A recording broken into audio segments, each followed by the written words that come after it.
Hi guys, just want to give you an update on our latest project at Parliament Crescent in North Vancouver.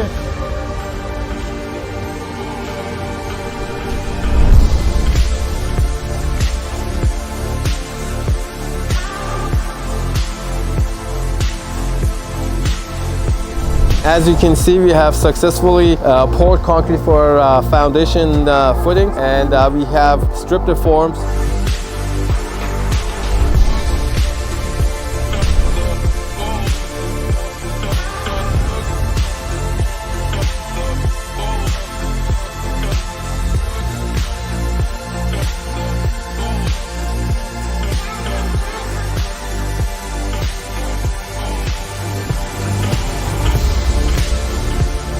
Now what the guys are doing, they're spraying waterproofing base to the foundation walls, and after this we have inspections for waterproofing and drain tiles, rainwater, and then we have to do our backfill.